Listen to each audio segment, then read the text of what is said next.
Many hopes exists in the world for one reason only. We exist to rescue children from situations of injustice and equip them to become the adults who can do that for other people. Hi, and welcome to How We Change the World podcast. I'm your host, Deborah Rowan, and I truly appreciate your being here, whether you're watching a video or listening to the podcast. Now, my guest today is an Irishman named Thomas Kuhn.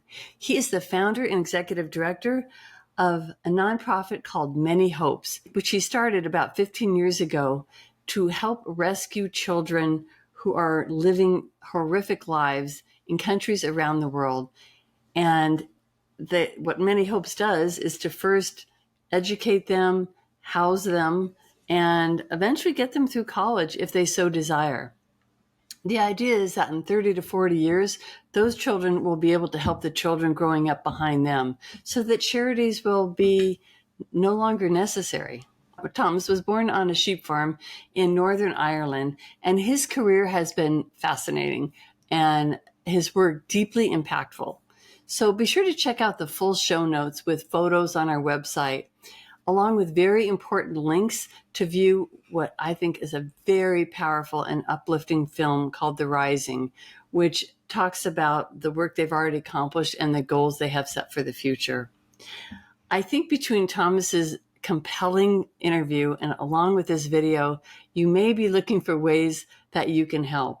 And so you'll find links there for that as well. So now if you would just take a second to press that trusty subscribe button and sit back and relax and listen to this conversation between me and my guest, Thomas Kuhn. Hello, Thomas Kuhn. Okay, I'm going to start again. How do you say your name? Kuhn. Well, how do you say it? You tell me and I'll tell you the correct version. Let's hear you. Kuhn? Very good. That's not bad. That's close. Kuhn. Imagine that it rhymes with moan and groan and bone and stone. And stick a K on the front. Kuhn. Okay, Kuhn. Thomas Kuhn. You have a little extra Kuhn. I get a bit of a sharp, a sharp K, not a soft C. Kuhn. Kuhn. All right. I think I'm just going to leave this part in. All right. Yeah. Welcome, Thomas Kuhn. I enjoyed it. All right. Yeah, let's do that. I'll change it immediately. All right. Welcome to How We Change the World podcast. Thanks for being on. Yeah, no, gracious. I'm looking forward to it. That's a big title. So it's a big title, but I think you're up to the challenge. Seeing how you've been changing the world for quite a while now, which is a great segue to get into your story. Well, as a wise person once said to me, if we all do a little bit, no one has to do it all. So we all do our little bit. Yes, the key is getting everyone to do a little bit, right? That's the real key. So, all right. Well, everyone can tell already from your accent that you're not around these parts. You are Belfast born or near Belfast? That is true. Yeah, near there. So from Northern Ireland. I often say Belfast because most people haven't heard of most places in Northern Ireland. So from a small sheep farm about 45 miles south of Belfast in Northern Ireland. So is that a bit east of here. Is that farm still in your family? It is. That sheep farm has been in the family for I think for more generations than paper has existed for. So as far back as we can trace it. See, this is beautiful because this is not so much the case in the United States anymore. And I was telling you just before we started that my dad's side of the family came from County Cork, and we have a dairy farm there. I say we. They probably wouldn't say we, talking about the American side of the family, but they still have a dairy farm. And I think same thing, generations for going back before anyone can remember. So it's a lovely legacy, as are many Irish legacies, I would say. So we're neighbors-ish. Ish, yeah. Well, at least we can go visit each other if we're both in that town, which we couldn't have done back when you were a kid. So you want to? Can we just? I want to get right into Many Hopes, but all right, let's do that. Let's start. I want to introduce Many Hopes and tell you how I found out about you, and then we'll back up and get your story, your origin story, as they say. So it was not, I don't know when this was, maybe a month ago, I'm scrolling through Instagram and this video comes on and I'm watching it for maybe 10 seconds and I am in hook, line, and sinker. And I don't know if you know that phrase. Maybe it's not an Oh, Irish yes. phrase. I know it. Anyway, I was in just, it was the most riveting video. And, usually attention spans on there are very quick, mine Mm. included. But the story of what you're doing with Many Hopes, which is an organization that you founded and are executive director, right? That's right. Still to this day. Still to this Um, day. to this day. And what you had produced this movie called The Rising, which I think must have just come out quite recently. But that is what I saw, the movie The Rising. And I would just tell everybody, and I'll put it in the show notes, of course, but before we even go on, this little 18-20 minute film, I'm not sure how long it was, but 18, good memory. yeah, I don't can't believe I remember that. Uh, it just tells the story of your organization and how it started and what you do. And if you can get through there, whether Irish or not, with a dry eye, I will be amazed, because it's a very, very compelling, beautiful story in its hope and in its promise, but also in the sadness of what's happening. So if you could maybe just start by describing Many Hopes and what you're doing right now, what the organization is, mission, and why you did it, why you started it. Well, thank you for that. We got to get you to write a review of the Rising film then, I will because do that. I'd love to. when we made that, we hoped that people would react the way that you described. So it's an encouraging day for me so far. But Good. yes, many hopes exists in the world for one reason only. We exist to rescue children from situations of injustice and equip them to become the adults who can do that for other people if they choose to.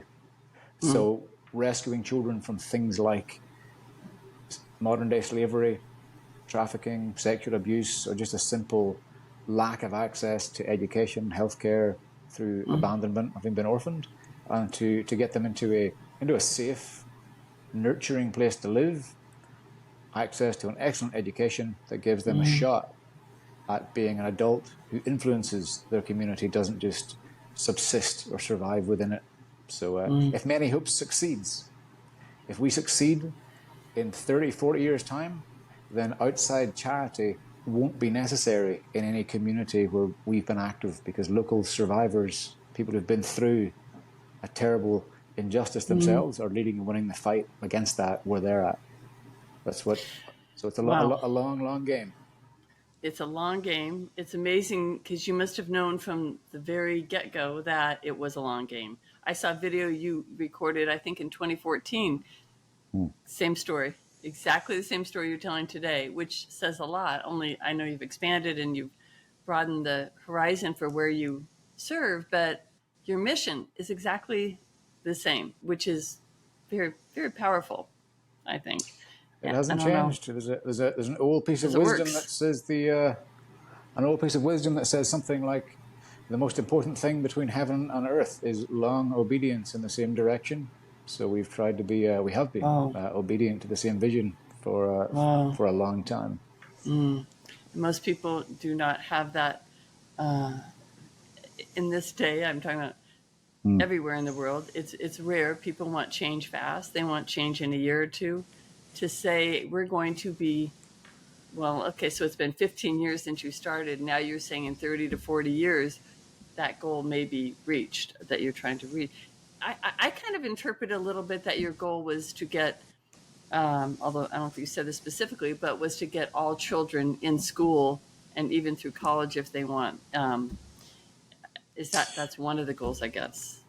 Yeah, I mean, there's estimates are that there's something approaching 258 million children today who can't access school.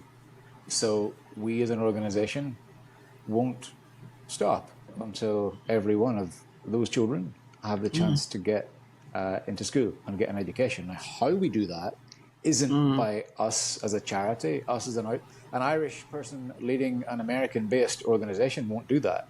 The way that big change like that will happen is through us doing our little bit, which is getting as many children as we can into school, knowing that many of them will grow up and do the same thing. So as together, the biggest number of people will be reached more than any organization by themselves could. So we're equipping others to multiply what it is that we're doing for them. And the cascading effects of having, especially girls, but girls and boys educated, is so beyond even the confines of what you're trying to do, because climate change, I know one of the major things, I don't know if you know Paul Hawken, he wrote this book, 100 Ways to Fix Climate Change. It's not the exact title, I don't know, I can't remember exactly, but number 4, I believe, was educating girls. Because girls who are educated then don't go on to have 10 or 12 children. They typically naturally reduce their family size. They're more interested in bringing, their worldview kind of broadens. So, and that has so many cascading effects on society, right? Because there's less violence, there's less troubles of all kinds. So, Yeah, even every extra year of primary or secondary education that a girl receives increases the likelihood that she will get married later, will choose to get married, will have fewer children, and will be much better equipped to raise those children. And her lifetime earnings are boosted with every extra year of school that that girl gets yeah, access to. yeah, it's amazing how it has not even been solved yet. But I'm going to take a little detour, and then I promise we'll come back, because I really want to get into the nuts and bolts of how your program works. But just so people know who you are first, if I know you're, like you said, you're born in a town, Northern Ireland, on a sheep farm, I should say. Yes. Then you went to university, and then the first job you had was in the Parliament, or I don't know if it was a job, even as a Mm. researcher working on the Troubles. That's amazing. How old were you? Because that's just for It itself a was, huge story. yeah, that was growing up in Northern Ireland.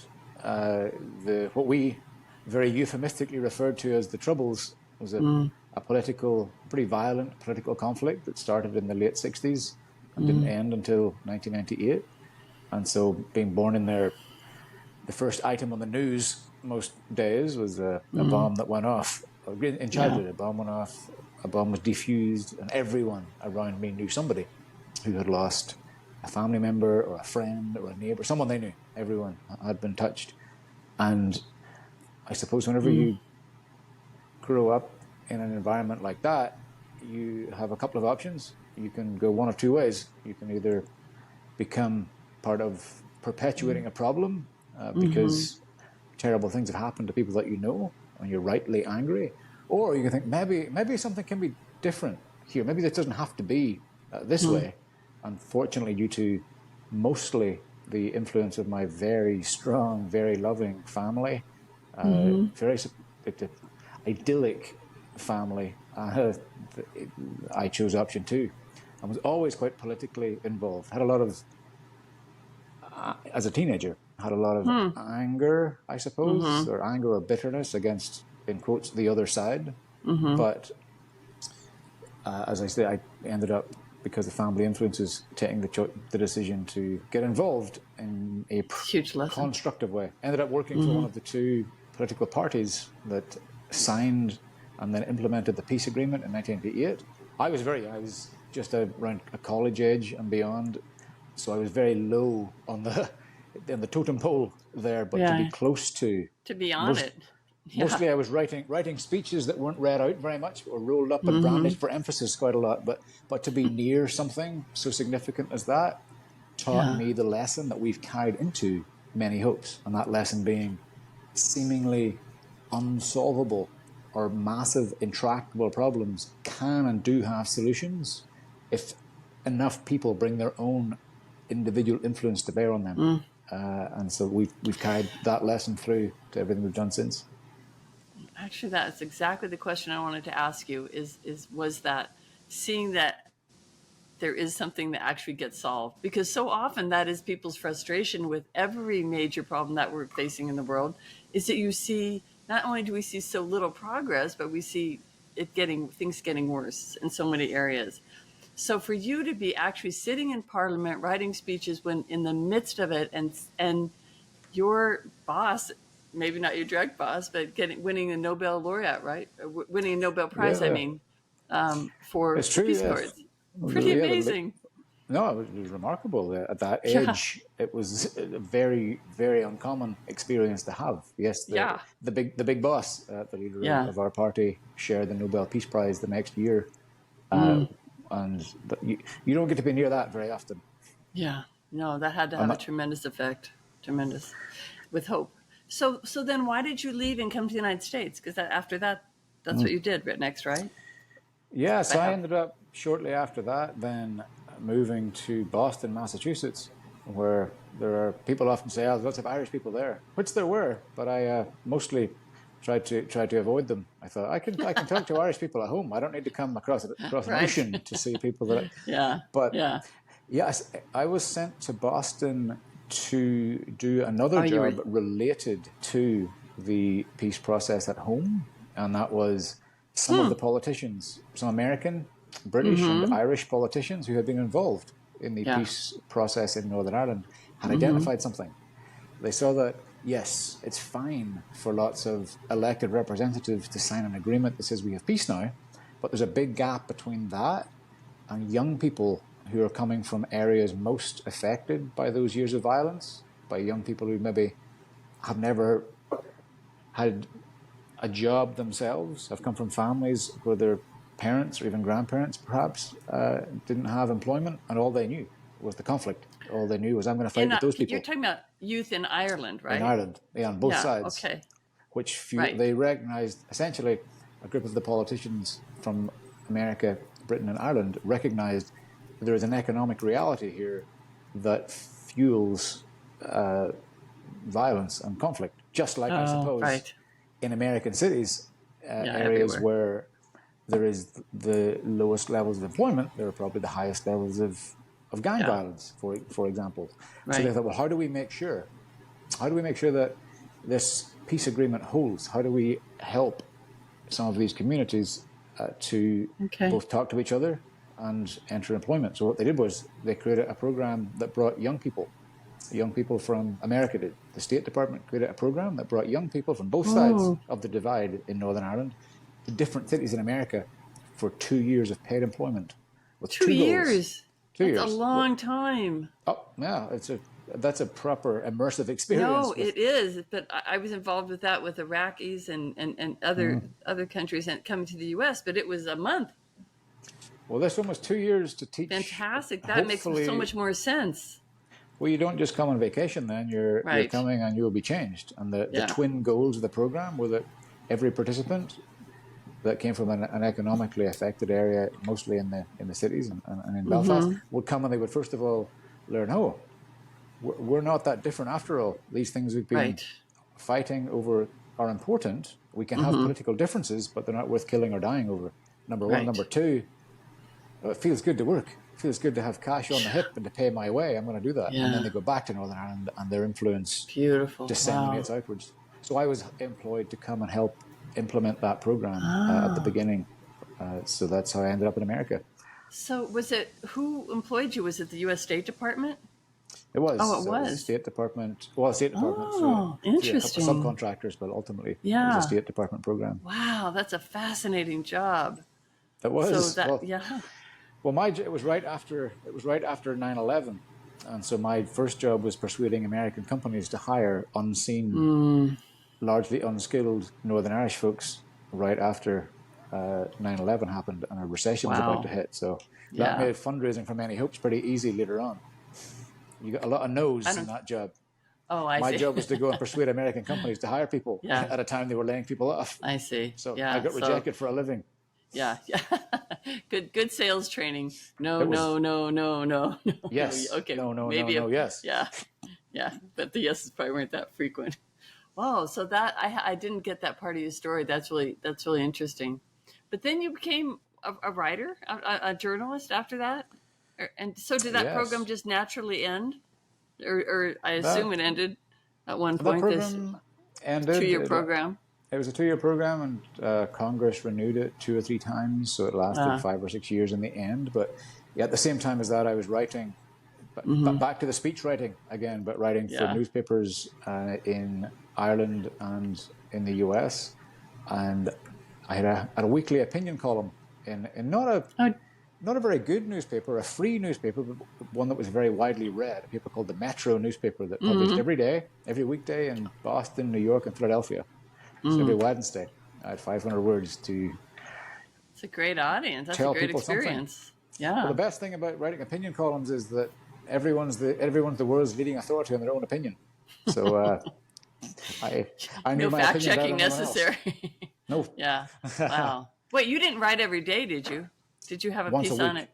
Oh, once a Once a week. Yeah, week. because that would be a difficult to even have that many opinions, I think. Yes, All it would right. be. So maybe we should skip ahead a little bit, although I was really curious about the next part, but I just want to make sure we have plenty of time to talk about many hopes. But unless there's something you want to throw in about your next steps, because I know you worked with Irish. Maybe that was you had a 7-year stint with an Irish immigration. Maybe is that what you were referring to? Is that what that Yes, was? it was. Okay, So all right, that makes more sense. the State Got it. Department contracted them to implement the program in Boston. Okay. So, because I was confused about that, I thought I didn't know that Irish immigrants were still needing so much support when they came to the United States. Because I just saw that there's an Irish immigration center in Boston, and it kind of surprised me that that was still a thing.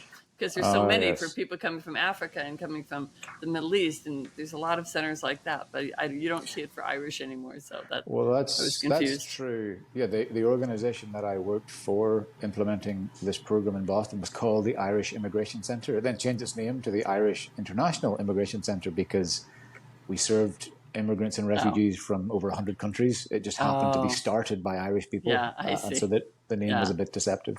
yeah. All right. So then you're on this vacation, I guess, traveling when you went Yeah. to Kenya. What were you doing then? So many hopes ended up starting by accident, I suppose. Not It was started unintentionally, at least, while writing for the papers. I used to travel a lot. I had freedom to travel, and was curious. Was never curious as a child, but became more curious later in life for some reason. And traveled to Kenya and Tanzania right in the east coast of Africa Yeah. to do a safari and lie on the beach and drink cheap beer and take pictures of Yeah. animals that my father couldn't raise on an Irish farm. But while I was there, I just started to see in Kenya things that were just the most unjust, unfair things that I'd seen at that age in my life. Yeah. I thought that what I'd seen in Northern Ireland was unjust and unfair. But seeing how children and young people my age were having to live and the things they had to deal with, I didn't have to worry about dying of hunger, of not being Right. able to have a bed to sleep in. I just Mm. started to meet children that were living horrific lives. And I met a Kenyan What journalist. in Kenya? Okay. Go ahead. I was just asking which country you're in when you Oh, had this person. So this is this was in Kenya. Kenya.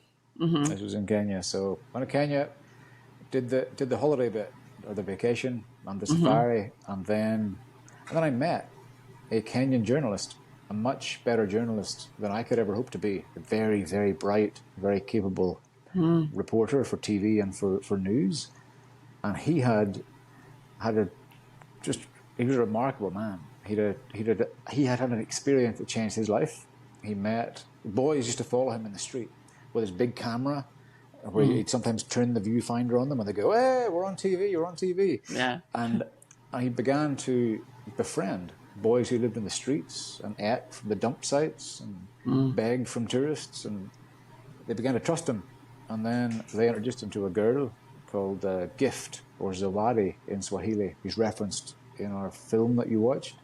And Gift was 6 years Crazy story. old when she lost her mother to HIV.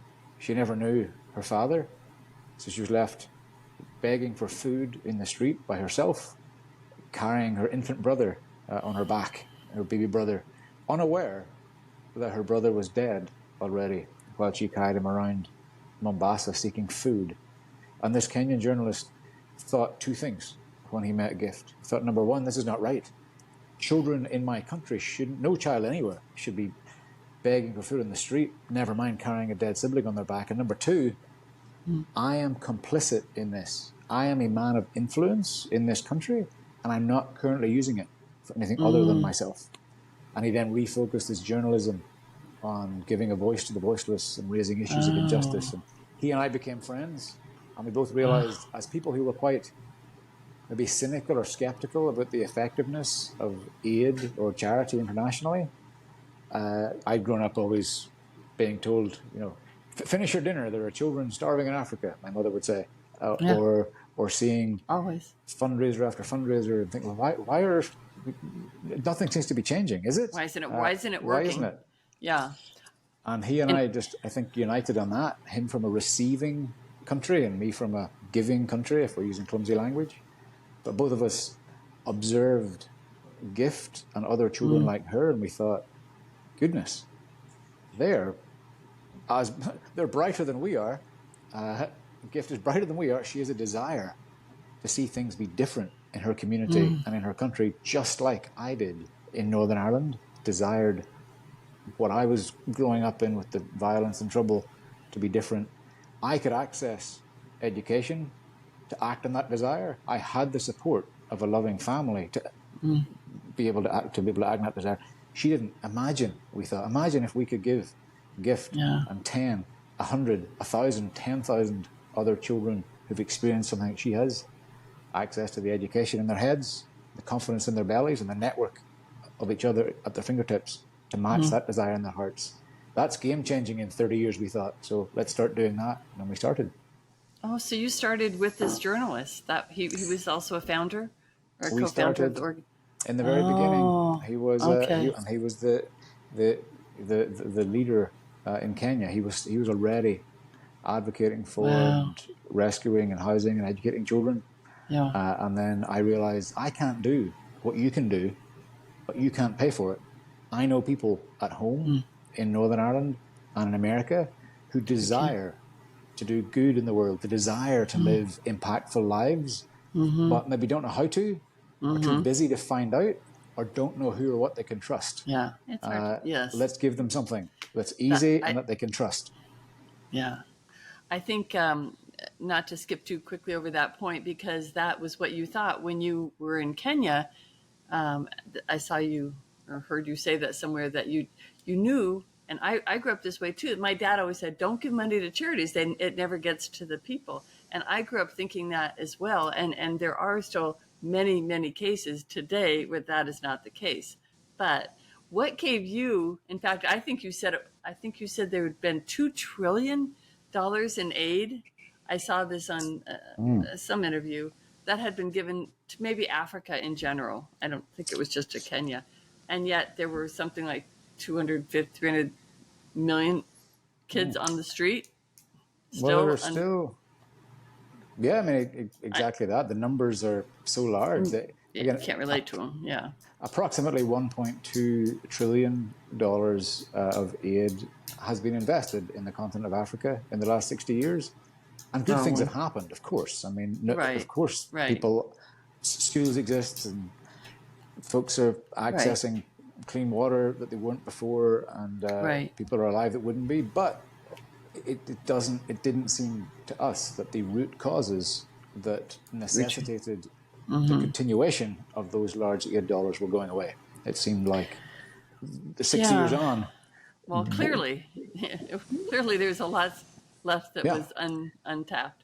Well, I mean, why did you and what was your partner's name? I guess maybe he's not involved anymore. I don't know. The journalist. Oh, his name was Anthony. Anthony. Why did you and Anthony think you had the ability to change it where others hadn't been successful? I think what we realized, or we believed at the start, was that we didn't have the ability to be successful where others weren't. We believed that the children who had experienced an injustice had a stronger desire, a more tenacious appetite for making change in their communities than even the best intentioned charity ever could. Just like I had more desire to make Northern Ireland different and better and peaceful than someone who didn't live there. Right. How could we provide them with the tools that they needed to do that? There was massive unrealized potential because, like I say, I was able to get to school and then high school and then college. The children that we were meeting were as smart as me, had the same desire as me, smarter than me, had the same desire as me, but couldn't get access to the tools Yeah. they needed to act on it. So we thought, we're not going to solve the problems of the world as a charity. We're going to raise up and equip the children who can. I Yeah. grew up in the church. I still very much I'm a Christian, and I look at whether folks listening would call themselves Christians or wouldn't, they could probably acknowledge that there was a guy called Jesus who spent most of his time investing in 12 people, and I think it was a writer What a called great analogy. Yeah. Eugene Peterson who once said Jesus decided that investing in 12 Jewish men was the best way to one day reach all Americans. So pouring a lot into a few who will reach the masses later is what we started out trying to do. Oh, well, that was brilliant because you've already seen now, you're 15 years in, and you've already realized, or I don't know if you want to say you realized the fruits, but Kenyan children and others have already proven that your concept was correct and they're doing it, right? Like Yeah, gift. we So have. talk about gift a little bit, even though it is, this is in the movie, but still it's just, and when you say she was 6 years old, that just almost, that really took my breath away because I saw the videos of her and, it's probably recreated because it's probably not that age anymore. But I mean, yeah, I Gift thought she was was. probably 12 or something when that happened, not 6. Wow. Yeah, she was 6 back It's hard then, to and imagine. she's finishing college at the moment, so she's not quite done, but almost. Yeah. But during vacations and weekends, she works along with our local partner in Kenya, and she's helping get others into school, and she's going to do house visits to assess what someone's needs and potential is. She's helped a peer of hers set up a small business of her own. Someone who wasn't academically gifted, but had the ability to create a revenue generating enterprise that Gift helped her get off the ground. So she's Wow. even at a micro level Yeah. she's doing it as a That's how you college learn student. it. That's how you learn And it. then bigger examples, I suppose, are the Many Hopes partner leader. We work. There's maybe two distinguishing things about Many Hopes. Not completely unique, but maybe unusual. One is that 100% of any donation that anyone gives to us goes directly to mission, goes directly to providing care and education, because a group of private donors fund all of our overhead. The second, maybe unique thing or unusual thing, is we work entirely through local partners. So we don't hire or send people from America or Ireland somewhere. We are always looking out for extraordinary local people who will lead where they are. So our partner leader in Ghana is a great example of, for clumsy language for brevity, of the product of what we envision happening one day. His name is James. You saw him in the video too, perhaps. Yeah, I So our did. leader in Ghana is James.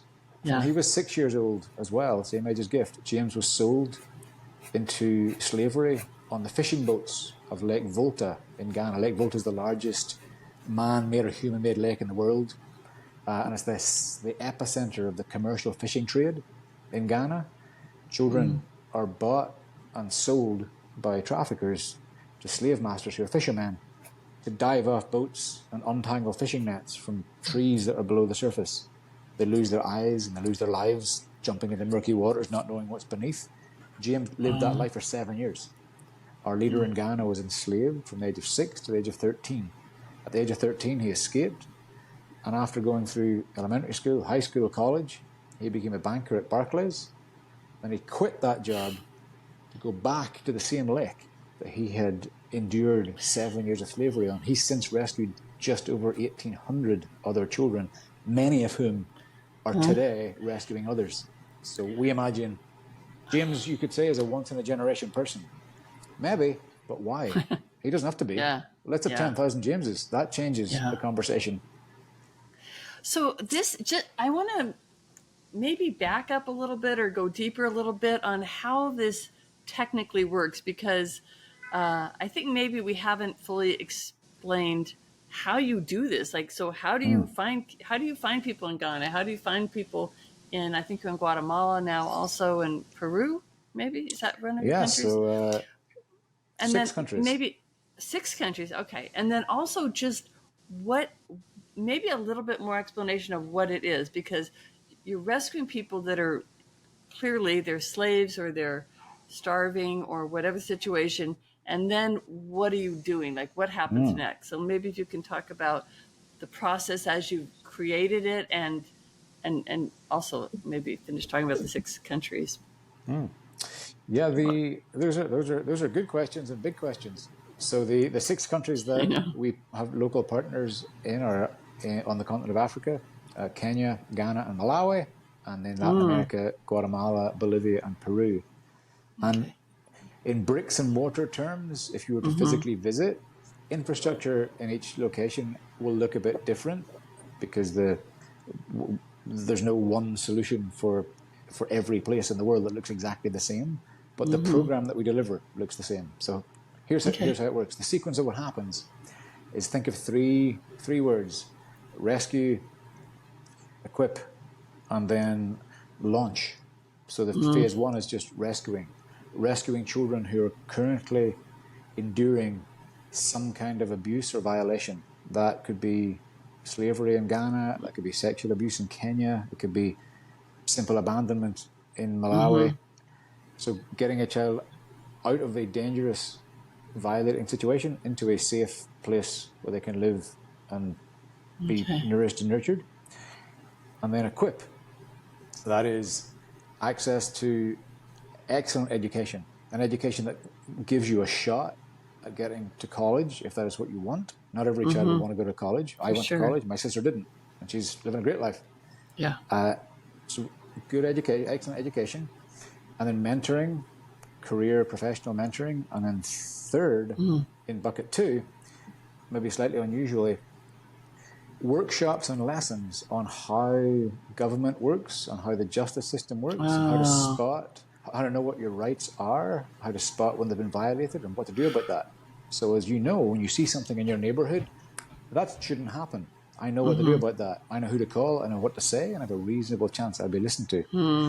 So that's the longest. So rescue, equipping with all those tools over time, which takes place either in homes that we run, in families that we place children into after rescue, or in the schools. Those are three delivery areas. And then finally Okay. is launch. That is at the end of high school. What happens next? It's either seed money for small business, it's college, or it's help finding employment. So you're living as a flourishing independent adult. That is a huge undertaking. So you have homes where where children live, like many Hopes owns these homes or these So facilities. temporary, we partner locally with local organizations who are well networked in the communities Okay. where we are, who run short-term homes, or recovery centers, or rehabilitation centers, or children's homes. They call them different things in each place. But rescue happens, and then a child will spend a temporary period, anywhere between 3 months and 2 years, in one of these homes, just healing, beginning to stabilize, getting Yeah. medical and emotional health care to recover from physical and emotional trauma, and then beginning Yeah. some of those mentoring workshops, services we just talked about, and Yeah. then get either reintegrated or reunified with their family of origin. If that's a safe family, they go back to their family, or an extended family member, or if there's no one safe there either, then what we in America might call a foster situation. They go into for the right up until the end of their high school.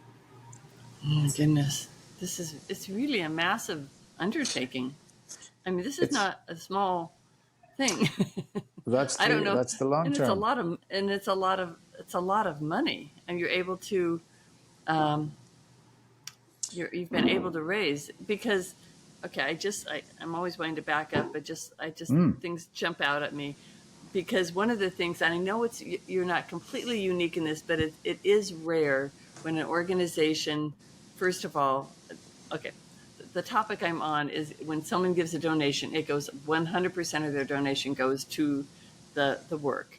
And you Yes. said someone else pays their salary. So you that I have heard of that model, but it's still sort of rare. So 100% of or are you saying that 100% of the expenses of the organization, salaries, maybe infrastructure, offices, I don't know, all that kind of thing, that part is all covered by a separate fund that Yes, you, that so you is fundraise exactly. for both? You fundraise for both organizations or for both pieces of the organization? We do. Yeah. So Okay. yes, you imagine. I think the easiest way to think about it is that any expense that Many Hopes has that isn't directly a program expense, that isn't directly serving a child, is paid for by someone else. So if you go on our website right now and decide to make a donation, unless you tell us otherwise, our assumption is that you want 100% of your donation to go directly to providing rescue care or education for a child. Okay. And then over Yeah. here, we have a group of families and one family foundation in Oh. Wisconsin who have Oh. opted in to say, hey, we want to cover the That's fundraising expenses, amazing. admin expenses, the Yeah. technology, travel, anything that isn't programmed. So as no one needs to be in any doubt. We don't want any obstacle to get in the way of someone who wants to support this work because they think, well, I'm not quite sure where the money goes. So they want to remove that Right. obstacle from Right. anyone's mind. Yeah, that's very powerful. I mean, I wish it didn't have to be that way, but because of fraud in the past and because of unsavory characters, it kind of it kind of has become that way for charities and for nonprofits. That people are hesitant, and honestly, like I had a woman on from Choose Love. I don't know if you've heard of that Oh, yeah. organization, but Josie Naughton, just a I know wonderful Josie. human being. You know Josie? Yeah, I met Josie probably 10 years ago, before Choose Love existed, Oh, well, way Choose back in Love is London. just that's amazing. She's amazing, and that She organization is is. doing great, great, great things. Um, but yeah, they have a similar model where it's the people on the ground doing the work, and they're Mm-hmm. doing the fundraising, and they're getting it to. So I was thinking about her that whole time you were talking about that. It's a really strong model, and now I forgot why I even brought her up actually. Oh, because Uh, she was talking about the you know, because they do fund people on the ground, like the local organizations. Um, they see also what happens, like these names shall not be used, but really mega NGOs that come in, and it's like turning a ship. Not that it's necessarily even unethical or not all going to the right place, but it's hard to get things to move quickly in the way you'd want them to do when you're moving such a large organization. So you sounds like you've solved that issue. So well, we're small enough that our local partners are very much networked and embedded in the local communities that they exist in, and they're nimble and they know people. They're yeah, once you get, I suppose, in any industry beyond a certain size, it is like you say, like turning a right, ship. So, yeah, and it's uh, the bigger you get, often the further removed you are from actually the issue that you're right, setting out to solve. And yeah. that's not through bad intent. That just No, it's not a happens. bad intention. It's just the nature. It's just the model really matters. How you set up the model. So okay, and then but I also read that you have schools that you have built. That's a whole nother level, right? We operate, yes. So we don't build things unless we have to. Building is expensive and time consuming, and where possible, we use existing infrastructure. For example, Right. where possible, we're sending children to good private schools, but where that's not possible, or where there's a potentially revenue generating or sustainability creating reason to build a school, for example, we do that. So we, over the next 2 years, will be building a high school in Malawi. We currently operate our own elementary school through our partner in Malawi. We'll be, so our partner in Malawi operates an elementary school in Malawi, and the vision then is to have a high school so children can go right through from the point of intervention or rescue to the end of high school with the same curriculum, teaching style, and all those other services that we talked about earlier. And that will be a school of sufficient quality to attract the fee-paying students of more affluent families that will make it a at least revenue neutral, if Oh, not possibly revenue oh, I positive love that. So venture. you've got, sorry, I totally interrupted you. I'm sorry. No, that's it. So you've got a mixture of types of kids, some that are already maybe from Mm, wealthier families going to school with the kids who were in these horrible situations. That's exactly. really helpful. I love So that diversity, mixing it all together. yeah, and there's a Learn a philosophical lot.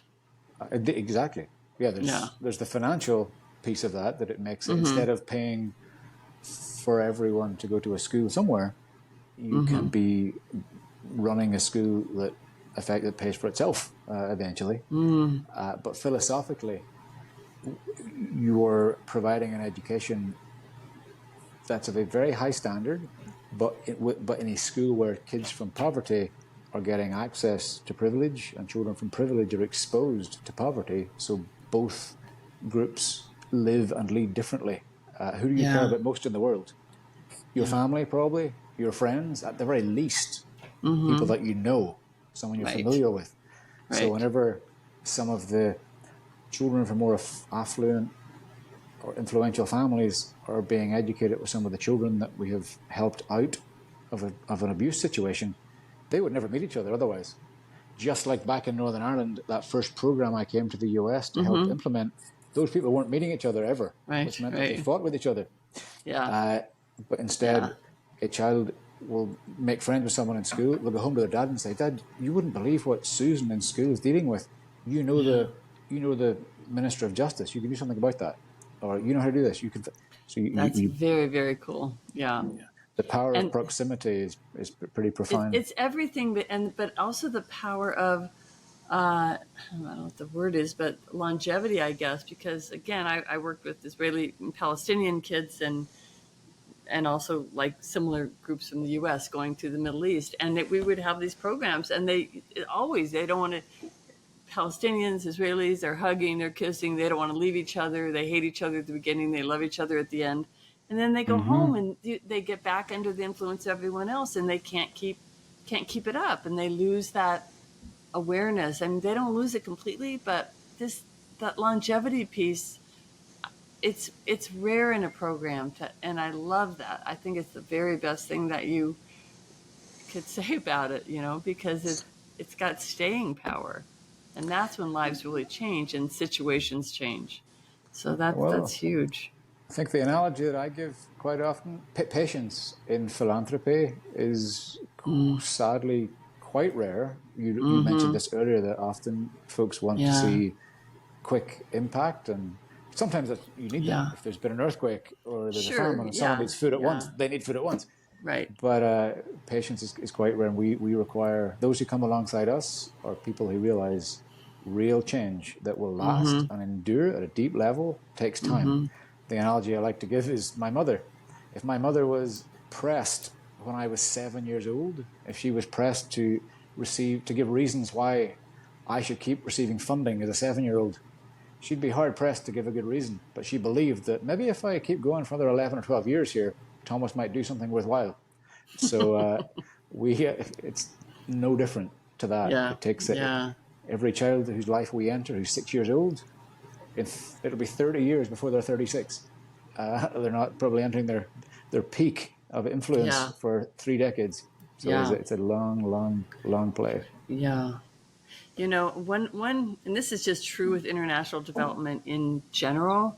Um, I often hear people say that why should we go help people in Kenya? Why if their government was being, or whatever country it is, if the government is being fraudulent with the money they're getting, they're not helping their own children. Why should we help them? And where I sometimes it's hard for people. They want to, and yes, there are people down the street who need help in their Mm. own town. In Denver, Colorado, there are people who need help. You see it every day.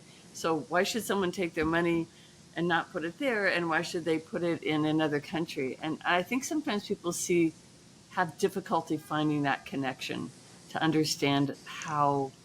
I mean, I think just that one little example of if everyone was educated, how it would help climate change, because they would have fewer children, they would use resources better, there'd be less, Yeah, yeah. but that's not always as compelling as I would like it to be for people. So I don't know if you have any better. Well, we do get asked quite often variations of that question. There's needs right here. Why should I give to needs somewhere else? And I usually will say two or three things in response. First of all, I'll say, well, if the spirit of your question is that you're already giving and living sacrificially in your own community, then keep doing that. Don't stop. If you're Yeah. not, then give more and think about what you want to see happen.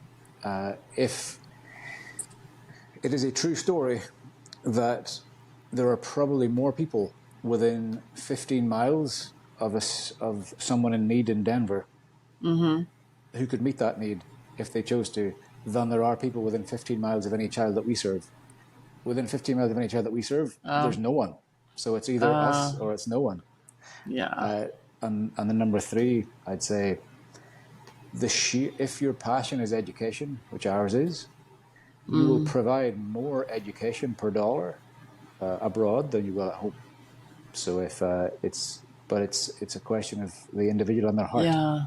My primary motivation in most of my day to day with Many Hopes is inspiring or motivating an increase in generosity.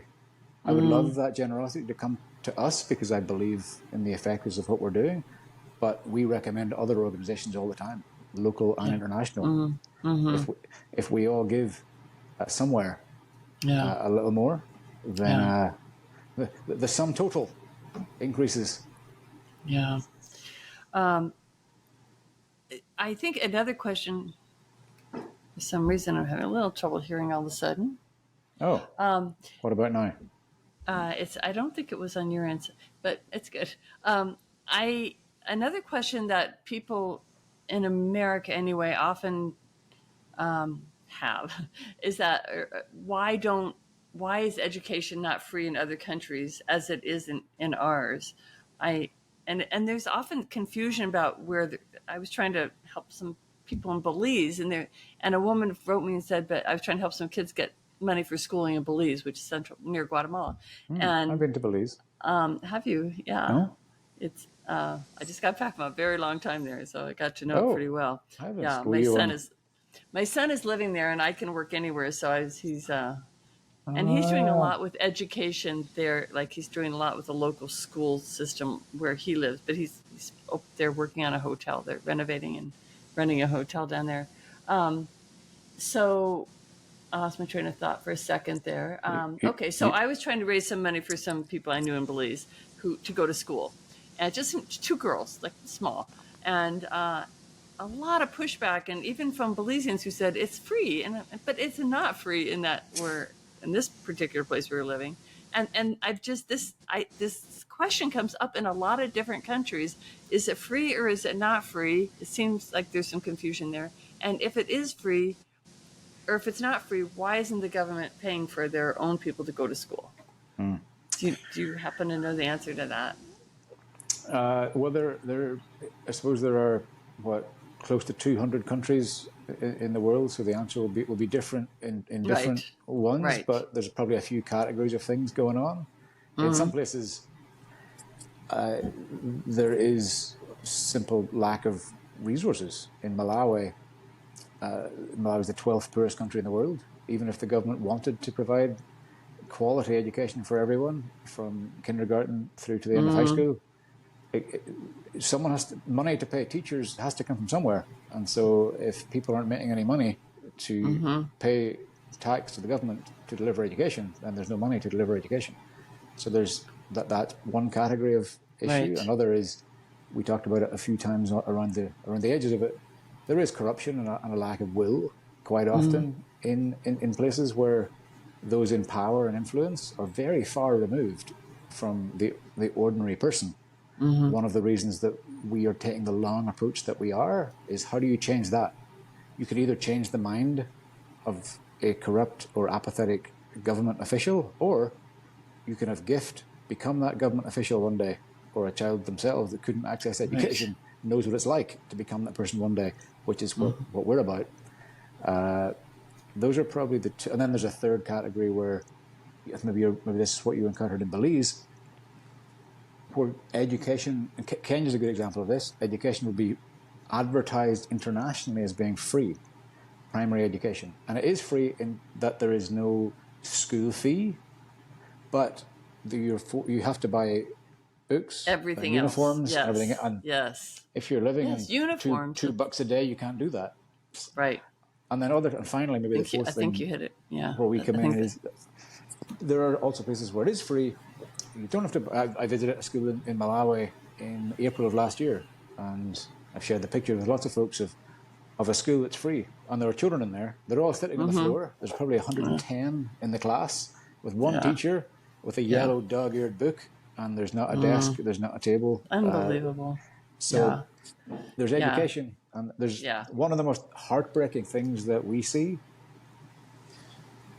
are parents, often it's a mother by herself, who's doing everything in her power to keep herself and her children afloat, sacrificing to get a uniform to get her daughter or son in school. And then you visit that school and realize this child is learning nothing. There's 109 others in this classroom without any books. This woman is sacrificing in her mind, my child's in school, but really, they may as well not be. That's hard to see. That's difficult to see. That's very hard. But everybody has a nice looking uniform. Oh, yeah. That's always confusing to me. Yeah. Well, a couple of things I just want to, we're getting close to the end of our time. I want to make sure you talk about kind of what your ask is for supporters at Many Hopes. I think $20 was sort of what you're going for. If everyone could donate $20 or more, what is that $20? How does that help? How would that $20 be helpful? We'd love people to join in and help with whatever amount that they would like. But we've, in the film that you watched, the Rising film, that's specifically focused on providing education, where in Malawi, $20 a month will send a child to elementary school, and $30 a month will send them to high school. And that's a pretty meaningful return on a accessible investment, we would say. That's sort of the entry point. For those who may want to do more, like other things that we are currently seeking support for in Ghana, where we are getting children out of slavery on Lake Volta, like we talked about. It costs us an average of $1,000. It can go to $1,300, but an average of $1,000 to get a child off the lake into freedom and to school for the first day. So that's every rescue operation that we run through our partner there, Challenging Heights, targets the rescue of 30 children. So an average rescue is about $30,000 or $1,000 per child.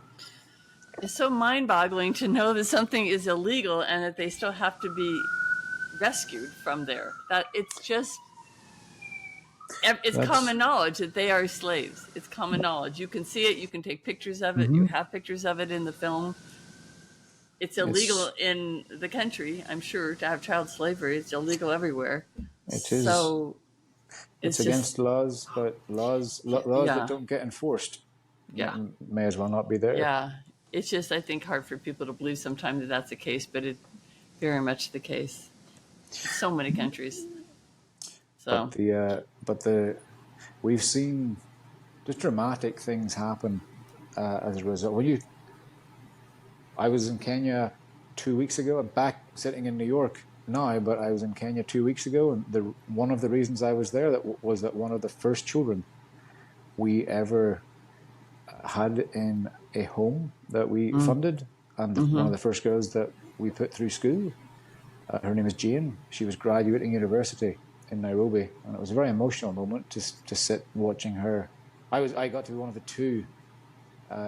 three invitations to her graduation ceremony that students were allowed, and to see her standing in a gown and a funny hat, receiving a degree, thinking back 16 years can't even imagine when I first met her. And anyone who joins the Rising will have that moment at some point for themselves. They will see somebody come out of university or even start a job after high school that wouldn't have been there but for Yeah. their, as we say in the Yeah. film, but for the cost of a streaming service and a sandwich. Yeah. That's what you get. We can all do that if We we can want all to. do that. All right. Last question has nothing to do with many hopes. Well, maybe it does indirectly. Do you find that Irish people have more? I feel it, I see a lot of empathy coming from Ireland. I see a lot of concern for the underdog. I see them doing things all around the world to help other people. And I'm just wondering if coming from Ireland, if you see that as well, or is it something, because I think it's a fact. I don't think it's just a feeling on my part. I think I've seen it too many times. What is that? You gave a lot of credit because you're the epitome of this. And you said your family was very big behind your upbringing and your love for the world, maybe, and your view of Yeah, the they world, your were. perspective. That's a very interesting thought. I would like to believe that's true, and I would like to believe that it wouldn't stay true because everyone else Right. would start to be the same if it were true. But there's probably something in it. I remember growing up, even whenever, and I remember hearing my grandmother talk, who grew up obviously before me, at a time whenever Ireland was not a prosperous place. It's not like it is now. Even back then, when most people had very little, there was still a culture of giving. It was still something that you did. There was always a collection in church to send somewhere else in the world. So Right. that's always been there as long as I've been alive. So and we're slight inverted snobs, I think. So we're quite fond of the underdog. So we like people to do well, but not too well. So maybe there's a stronger affinity with the underdog than average. Yeah. I will say Yeah. this though, having lived in both Northern Ireland and the US, the culture of giving and of volunteering runs very deeply in America also, compared to most places. Uh, Ireland also, but America compared to most places. The philanthropic and charitable activity here is No, very, it's very very strong. robust. Yeah, it really is. I agree with that. So maybe all the Irish that came over have made an impact. Oh yeah, Because there's a big chunk of America that came from Ireland. I don't know what the and I think, percentage is, but and one thing that's probably, I mean, I referenced earlier my own Christian faith as a strong motivator in what I do, and even though Ireland has become much more secularized in the last 2 or 3 decades, there's a strong culture like there is in America of of faith, and part of that faith-based giving. is giving. Yeah, Part of that is yeah. what we have is not our own, so share it. Well, Thomas, I just want to thank you so much just for living the life you have lived and doing the work you have done, because you are one person. I wrote a book once called One Person Acted and Everything Changed, and you're the epitome of that.